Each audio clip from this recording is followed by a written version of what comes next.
So அப்புறம் இந்த influencers இந்த மாதிரி நிறைய பேர் வந்து கொஞ்சம் முன்ன பின்ன அப்படிலாம் போட்டுட்ருக்காங்க.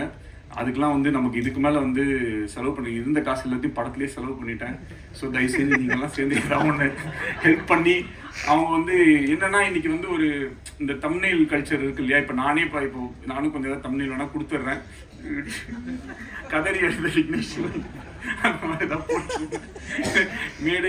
மேடையை உடைத்த மாதிரி ஏதாவது போடுறதுக்கு எதையாவது ஒன்று போட்டு கொஞ்சம் ஹெல்ப் பண்ணுங்கள். ஏன்னா ஒரு இப்போ எதை பார்த்தாலுமே அது என்னன்னா அந்த தம்ப்நெயில்ல வந்து ஐயோ படம் ரொம்ப அப்படின்னு ஆரம்பிச்சிடறான், உள்ள போனோடனே ரொம்ப கேவலமாக இருக்கும்னு நினச்சேன், ஆனால் ஆக்சுவலாக நல்லா தான் இருக்குது, சூப்பராக இருக்குது அப்படின்னு சொல்லி அப்படிதான் அந்த வீடியோவே ஸ்டார்ட் பண்ணுறாங்க.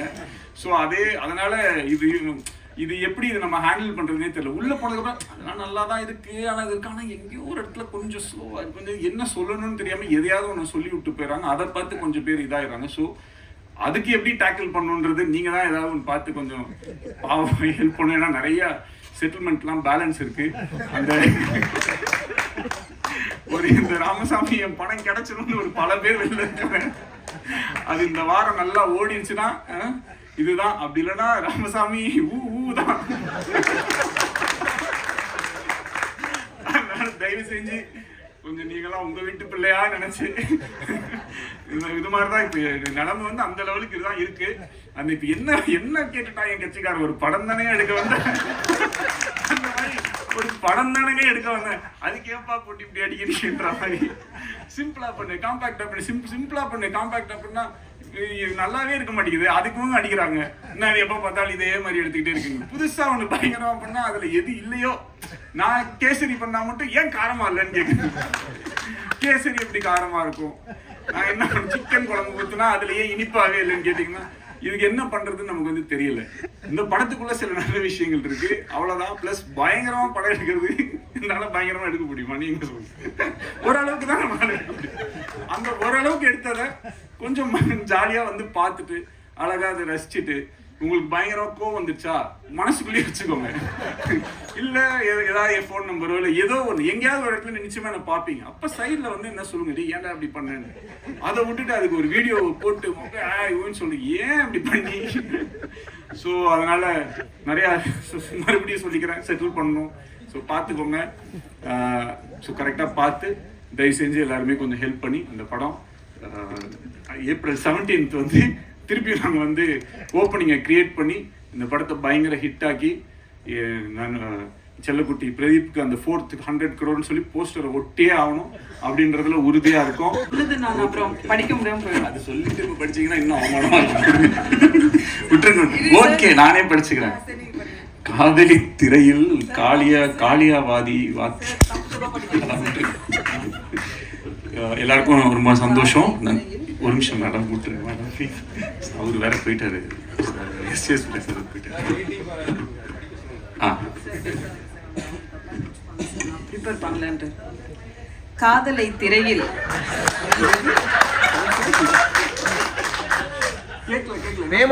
உங்களுக்கு அப்படிலாம் இல்ல, எழுதிட்டு வரல நீங்க நினைச்சிட கூடாதுல்ல. காதலை திரையில் கவிதையாய் வடித்தவர், கலர்ஃபுல் காட்சிகளில் கனவுகளை படைத்தவர், போடா போடியில் துள்ளி குதித்த இளமை, நானும் ரவுடிதான் என்று சொல்லி ஜெயித்த பெருமை, எளிமையான வரிகளால் இதயங்களை தொட்டவர், பாடல் ஆசிரியனாய் பாட்டிலேயே மேஜிக் செய்பவர், இயக்குனராய் இவர் ஒரு ட்ரீம் மேக்கர், வசனங்களில் இவர் ஒரு ட்ரெண்ட் செட்டர், காத்து வாக்குல தனது காதலை சொல்லி நயன்தாராவின் இதயத்தில் இடம் பிடித்தவர், முகத்தில் தெரியும் சில்மிஷ அரட்டை, இவருக்கு உயிர் குழந்தைகள் இரட்டை, தானா சேர மாட்டார் சேர்ந்தால் விடமாட்டார், தமிழ் சினிமாவில் பலரும் பொறாமை கொள்ளும் சின்ன சிரிப்பில் மக்களை சிறைபிடித்தவர், காப்பீடு கம்பெனியின் காரணக்கர்த்தா, 2040 காதலை இன்சூரன்ஸ் பண்ண lovable man, director producer Vignesh Sivan அவர்களை பேச அழைக்கிறோம். Thank you so much. நேற்று ஒரு இன்டர்வியூவில் நான் சொல்லியிருந்தேன், இந்த ஒரு ஸ்டேஜில் ஒரு வடிவேல் ஃபைட்டில் வந்து அவர் எப்படி கப்பை வாங்கிட்டு நியாயமாக இந்த கப்பு எனக்கு தான்டா சொந்தம், நான் எவ்வளோ அடி வாங்கியிருக்கேன் பாடுறான்ற மாதிரி இந்த படம் ரிலீஸ் ஆனதே வந்து எனக்கு ஒரு பிளாக் பஸ்டர். இந்த படம் ரிலீஸ் ஆகிடுச்சு, அதுவே எனக்கு வந்து ஒரு பெரிய பிளாக் பஸ்டர் தான், எனக்கு ஒரு ஹிட்டு.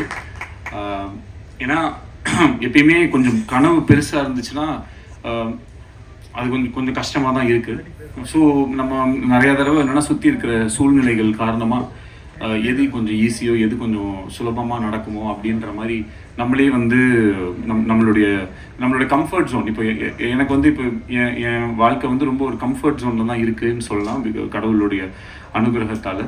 ஆனால் அதே அந்த கம்ஃபர்ட் ஜோனில் எத்தனை படம் வேணாலும் லைஃப்பில் நம்ம பண்ணிகிட்டே போயிட்டே இருக்கலாம். பட் அந்த கம்ஃபர்ட் ஜோனை பிரேக் பண்ணி நான் இருந்த ஒரு சுச்சுவேஷனுமே வந்துட்டு எனக்கு கொஞ்சம் என் மேலே பெருசாக நம்பிக்கை இல்லாத ஒரு சுச்சுவேஷனில் தான் இருந்துச்சு.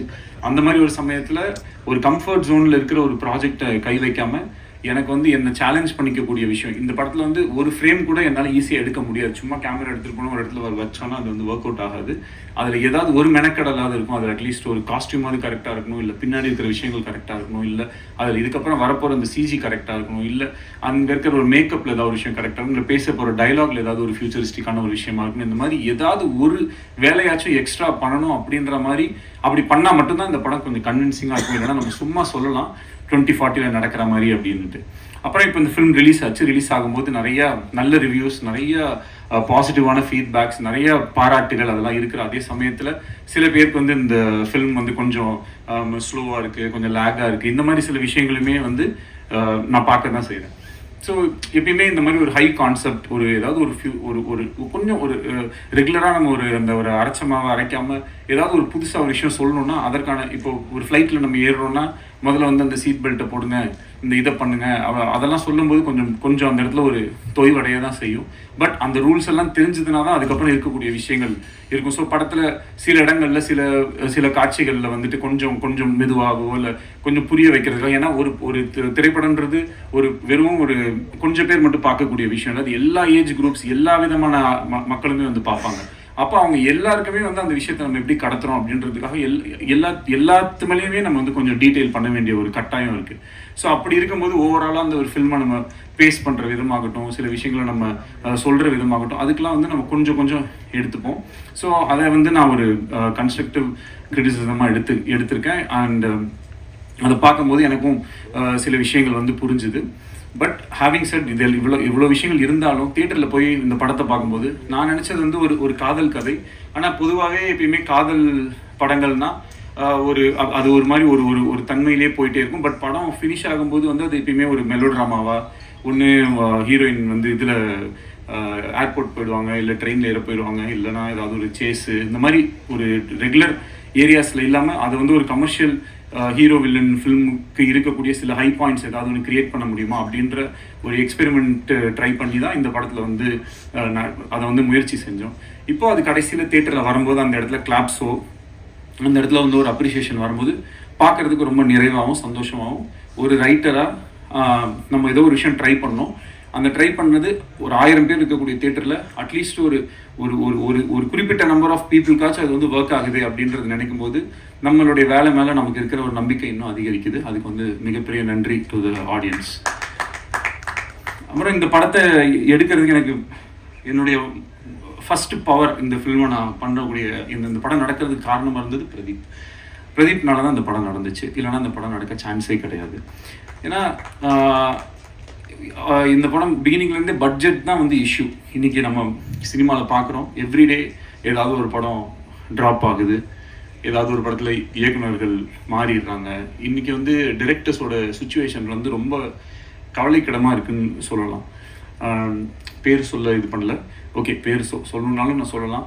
இப்போ ஒரு அவ்வளோ பெரிய ஒரு படம் வந்து ஆன்லைனில் வந்து லீக் ஆகிருக்கு. இதோடைய மொத்த வழியை, அதாவது எல்லாரோட வழியை விடையும் அந்த இயக்குனரோட வழி தான் அந்த இடத்துல வந்து ரொம்ப அதிகமாக இருக்கும்.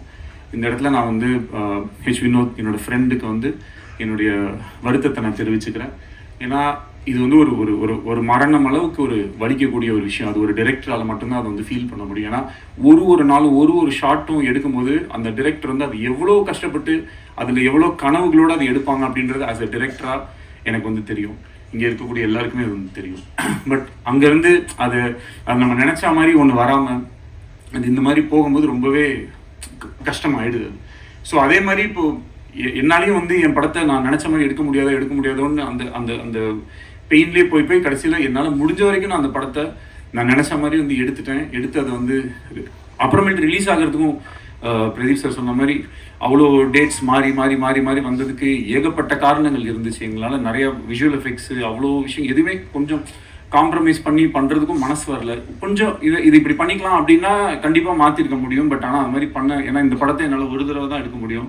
அந்த ஒரு தடவை அதை எனக்கு நான் நினச்ச மாதிரி எடுத்துட்டா எனக்கு சந்தோஷம். அதுக்கு இவ்வளோ பேர் வந்து எனக்கு ஹெல்ப் பண்ணாங்க. ஷூட் வந்து ரொம்ப மாறி மாறி மாறி மாறி நடக்கும். பட் எப்போ வந்தாலுமே அவருடைய 100% எப்பயுமே கொடுக்குற ஒரு ஹீரோ எனக்கு கிடைச்சது வந்து எனக்கு ரொம்ப ரொம்ப ரொம்ப சந்தோஷம். டைமில் வந்து அவர் ரொம்ப ஷார்ப்பு. அதில் இன்றைக்கும் என் மேலே கொஞ்சம் டென்ஷன் ஆகிட்டாரு.